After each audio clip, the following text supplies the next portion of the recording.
तो कहानी शुरू चांद को दिखाते हुए होती है। वहाँ पर हम एक पत्थर को देखते हैं जो उन लोगों ने लगाया था जो चांद पर सबसे पहले आए थे। उस पत्थर पर ये लिखा था कि हम पहले इंसान हैं जिन्होंने चांद पर पहला कदम रखा। तभी हम उस पत्थर पर एक साया देखते हैं जो एक बहुत बड़ी एलियन शिप का था। वो तेजी से जमीन की तरफ बढ़ रहा था। इसके बाद जमीन पर हमें एक हेड ऑफिस दिखाया जाता है जो आसमान से आने वाले दूसरे सिग्नल्स के बारे में खोज करते हैं। उन्हें बहुत ही बड़ा सिग्नल मिल रहा था। वहाँ पर जो लड़का था वो जल्दी से अपने सीनियर को कॉल करता है। उन सबको ऐसा लग रहा था कि ये सिग्नल्स किसी शिप के हैं जो दूसरे शहर ने भेजा होगा, पर रडार में इन्हें कोई शिप नजर नहीं आता। जल्दी पता चल गया था कि ये सिग्नल्स कहीं और से नहीं बल्कि आसमान पर चांद से आ रही हैं। अब ये जल्दी से आर्मी वालों को भी इस बात की खबर देते हैं। वो उन्हें बताते हैं कि जो भी चीज है बहुत बड़ी है, इसका साइज चांद के चौथाई हिस्से जितना है। आर्मी वाले कहते हैं क्या पता ये कोई नॉर्मल सा स्पेसशिप हो। वो कहते हैं नहीं, ये स्पेसशिप बार बार रुक रही है। अब ये बात सुनकर सबके सब डर गए थे। व्हाइट हाउस में प्रेसिडेंट भी इस बात से बहुत परेशान थे। उन्हें भी समझ नहीं आ रहा था कि आखिर ये चीज हो क्या सकती है। आर्मी वाले प्रेसिडेंट को बताते हैं ये चीज एक जगह पर रुक गई है और अलग अलग 36 टुकड़ों में फैलती जा रही है। हो सकता है कि ये 25 मिनट के अंदर हमारी जमीन पर भी आ जाए।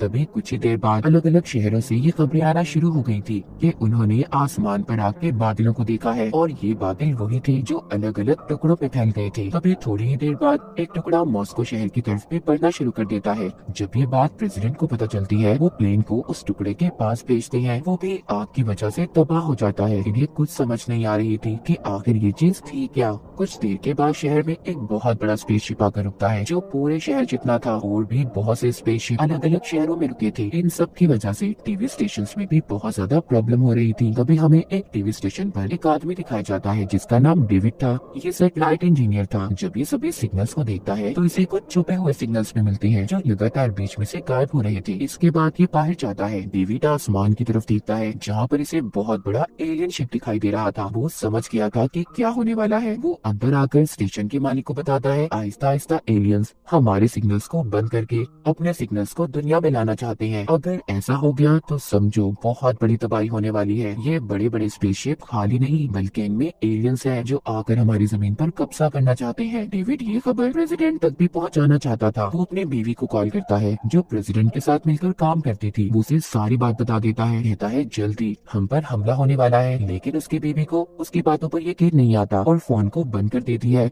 मगर डेविड जानता था इस बात को प्रेसिडेंट तक पहुंचाना कितना जरूरी था। इसीलिए वो अपने डैड के साथ वॉशिंगटन डीसी निकल जाता है जहाँ पर व्हाइट हाउस था। वो पहुंचकर अपनी बीवी को कॉल करता है जिसकी मदद से वो प्रेसिडेंट तक पहुंच गया था। वो उन्हें बताता है कि हमारी जमीन गोल है और इसी वजह से एलियंस यहाँ पर आकर एक दूसरे को सिग्नल्स नहीं दे सकते। यही वजह है वो हमारे सैटेलाइट्स का इस्तेमाल कर रहे हैं और बहुत ही जल्दी वो दुनिया को तबाह करने वाले हैं। प्रेसिडेंट किसी बात को ध्यान से नहीं सुनते और वहाँ से चले जाते हैं। अब जब ये लोग व्हाइट हाउस के ऊपर भी एक स्पेसशिप को देखते हैं तो उनके पास अपना हेलीकॉप्टर भेजते हैं ताकि ये एलियन से राब्ता कर सके। मगर इससे पहले ये कुछ करते उस स्पेसशिप में से 2 मिसाइल्स आकर उनके हेलीकॉप्टर्स पर हमला करते हैं। प्रेसिडेंट भी इस बात को समझ गए थे कि एलियंस उनके शहर पर हमला करने आए हैं। डेविड की बात बिल्कुल सच थी, इसलिए ये सब व्हाइट हाउस छोड़कर निकल जाते हैं। शहर में एक अफरा तफरी थी। सब इधर उधर भाग रहे थे क्योंकि सबके सब काफी डरे हुए थे। तभी वक्त खत्म हो जाता है, यानी कि डेविड ने जिस वक्त का अंदाजा लगाया था और उसी वक्त आसमान पर जो स्पेसशिप रुका हुआ था उसके दरवाजे खुलते हैं। उनमें से नीली रोशनी बाहर आ रही थी। सब लोग हैरानी से उस स्पेसशिप की तरफ देखते हैं। अगले ही पल वो स्पेसशिप एक बहुत बड़ा धमाका करता है जिसमें बड़ी सी बड़ी बिल्डिंग्स तबाह पर बात हो चुकी थी। प्रेसिडेंट को इस बात का बहुत दुख था। वो सोचते हैं काश मैं डेविड की बातों पर यकीन कर लेता, कितने सारे मासूम लोगों की जान चली गई।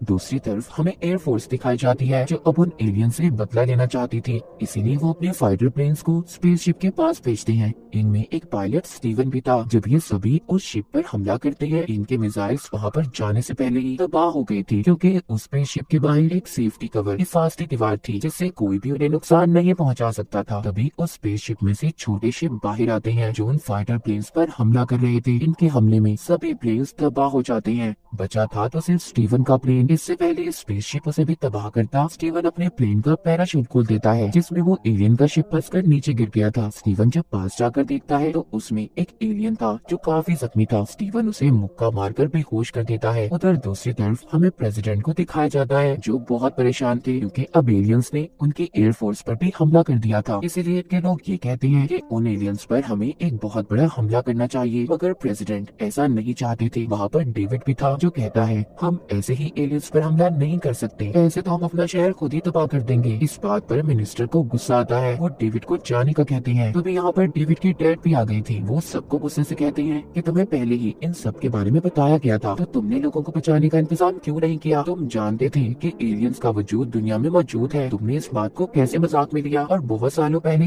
एक एलियन शिप क्रैश हुआ था जिसके अंदर एलियंस भी थे जिनको तुमने एरिया 51 के अंदर रखा है। ये बातें सुनकर प्रेसिडेंट कहती हैं कुछ नहीं है ऐसा, कोई एरिया 51 नहीं है। ये सब बातें सुनकर मिनिस्टर कहते हैं ये बात सच है, ये बिल्कुल सच बोल रहे हैं। ये सब बातें सुनकर प्रेसिडेंट भी हैरान हो गए थे क्योंकि इस बारे में वो कुछ नहीं जानते थे। इस एरिया को सिर्फ आर्मी ही कंट्रोल क्या करती थी। ये सब के सब अब एरिया 51 में जाते हैं जहाँ पर जमीन के नीचे एक बहुत बड़ा लैब बनाया गया था। वहाँ पर उसे एलियन शिप को रखा गया था जो बहुत सालों पहले तबाह हुआ था। यहाँ पर लैब में प्रेसिडेंट एक साइंटिस्ट से मिलते हैं। वो बताता है हम कब से इस स्पेसशिप को ठीक करने की कोशिश कर रहे हैं मगर हम इसे ठीक नहीं कर पाए। हालांकि हम इसके बारे में बहुत कुछ जान चुके हैं, लेकिन जब से वो दूसरे स्पेसशिप हमारी जमीन पर आए हैं ये खुद ही एक्टिवेट होना शुरू हो गया है। यहाँ पर साइंटिस्ट इन्हें मरे हुए एलियंस भी दिखाता है जो इन्हें इसी स्पेसशिप से मिले थे। साइंटिस्ट बताता है वो हमारी तरह देख और सुन तो सकते हैं पर बस बोल नहीं सकते। प्रेसिडेंट कहते हैं जो भी है तुम्हें जल्दी पता करना होगा कि एलियंस का आखिर मिशन क्या है। उधर हमें स्टीवन को दिखाया जाता है जिसके पास वो एलियन था। वो अपने पैराशूट से एलियन को खींचता आगे बढ़ रहा था। ये आगे जाकर एक ट्रक को रोकता है। ट्रक में बैठा आदमी भी बहुत वक्त पहले एक पायलट ही था। जब इसने स्पेस में जंग लड़ी तो इसे एलियंस ने अगवा कर लिया, मगर आज तक कोई भी इसकी इस बात पर यकीन नहीं करता था। अब खैर स्टीवन इस आदमी के साथ एलियन को लेकर बेस तक आ गया था और ये एरिया 51 ही था। पहले तो गार्ड्स इनको आगे जाने नहीं देते, मगर जब स्टीवन एलियन को दिखाता है तो सभी डर गए थे और इन्हें अंदर जाने की इजाजत दे देते हैं। एलियन को लैब में लाया गया था। जो उसने सूट पहना था वो साइंटिस्ट खोलता है, मगर कुछ ही देर के बाद एलियन को होश आ गया था। एलियन जैसे ही साइंटिस्ट की तरफ देखता है तो उसके सिर में अजीब सा दर्द होने लगा था।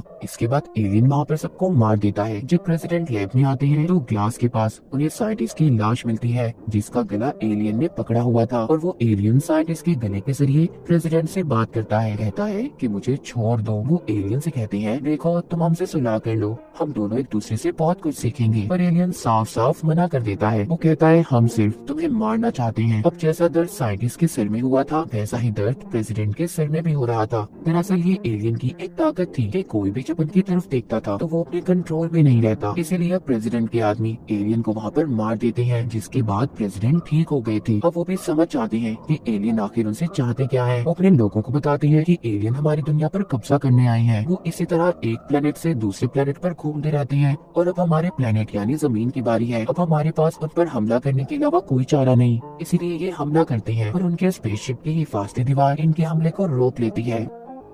दूसरी तरफ स्टीवन अपने प्लेन को लेकर शहर की तरफ जाता है ताकि वो वहाँ पर जाकर लोगों को बचा सके। वो अपनी बीवी और बाकी सब जख्मी लोगों को बचा लेता है जिनमें प्रेसिडेंट की बीवी भी थी, मगर वो बच नहीं पाती, उसकी मौत हो गई थी। प्रेसिडेंट को इस बात का बहुत दुख होता है, वो पूरी तरह से टूट चुके थे। उधर डेविड भी शराब के नशे में बहुत गुस्से में था। उसे गुस्सा आ रहा था कि वो लोगों को बचाने के लिए कुछ नहीं कर पा रहा। यहाँ पर डेविड के डैड आते हैं और कहते हैं ये क्या कर रहे हो, ऐसे तो तुम बीमार हो जाओगे, तुम्हें सर्दी लग जाएगी। तभी ये बात सुनकर डेविड के दिमाग में आइडिया आता है। वो जल्दी से उसी लैब में जाता है जहाँ पर स्पेसशिप को रखा हुआ था। वो उस पर एक कैन रखकर ऑफिसर को कहता है कि इस पर गोली चलाओ। वो गोली चलाते हैं तो साथ ही उस स्पेसशिप के इर्द गिर्द की फासती दीवार बन गई थी। इसके बाद डेविड कंप्यूटर पर कुछ करता है और कहता है फिर से गोली चलाओ। इस बार गोली कैन को लगती है। सब बहुत खुश थे कि ये फासती दीवार खत्म हो गई। वो डेविड से पूछते हैं कि तुमने इसी फासती दीवार को कैसे खत्म किया। वो कहता है कि मैंने उस स्पेसशिप के अंदर एक वायरस को इंस्टॉल किया जिससे उसकी ढाल कमजोर हो गई। डेविड कहता है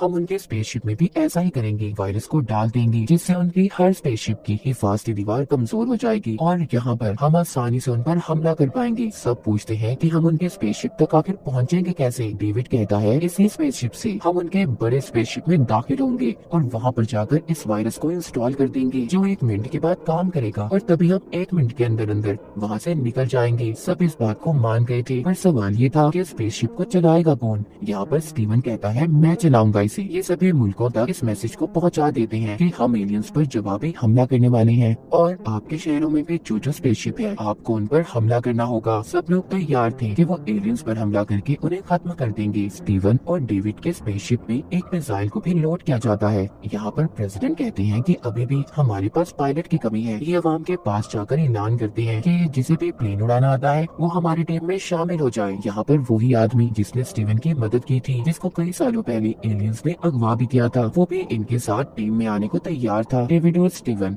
दोनों स्पेसशिप में बैठकर उड़ने के लिए तैयार थे। ये उनके सबसे बड़े स्पेसशिप के अंदर दाखिल हो गए थे, जहाँ पर ये देखते हैं एलियंस की बहुत बड़ी तादाद है जो हमला करने की तैयारी कर रही है। इनका स्पेसशिप खुद ही रुक गया था। डेविड वहाँ पर अब वायरस को इंस्टॉल कर देता है। जब वायरस इंस्टॉल हो जाता है तो ये अपनी आर्मी को भी बता देते हैं, इसीलिए बाहर इनके प्लेन्स जमीन वाले स्पेसशिप पर हमला करने के लिए तैयार थे। पहले तो इनके मिसाइल्स काम नहीं करते, मगर दूसरी बार कोशिश करने पर मिसाइल स्पेसशिप पर जाकर लगते हैं। सभी बहुत खुश थे, लेकिन उस बड़े स्पेसशिप में से अब छोटे स्पेसशिप बाहर आते हैं जो उनके प्लेन्स पर हमले कर रहे थे। इस बार वो आदमी जो स्टीवन को मिला था वो अपने प्लेन को उस बड़े स्पेसशिप के साथ टकरा देता है, जिससे बहुत बड़ा धमाका हुआ था। उधर स्टीवन और डेविड एलियन के मदरशिप पर थे, उनका शिप भी वहीं पर फंस गया था। ये दोनों भी फैसला करते हैं कि ये मिसाइल को यहीं पर लोड कर देंगे, चाहे इनकी जाने क्यों ना चली जाए। पर एलियंस को ये अब जिंदा नहीं छोड़ेंगे। जैसे ही मिसाइल कंट्रोल पैनल से टकराता है, इनका स्पेसशिप भी खुद ही छूट गया था। इनके पास इस मदरशिप से निकलने के लिए 30 सेकंड थे। उसका दरवाजा भी बंद होने वाला था। ये अपनी कोशिश करके उससे बाहर आ जाते हैं। जैसे ही ये बाहर निकलते हैं, उन एलियन के शिप में बहुत बड़ा धमाका होता है। जमीन पर भी जितने स्पेसशिप थे सभी को इंसानों ने खत्म कर दिया था। इसी तरह से एलियंस की हार और इंसानों की जीत हुई थी। इंसान ने अपनी जमीन को एलियन से बचा लिया था और इसी के साथ ही कहानी यहीं पर खत्म हो जाती है।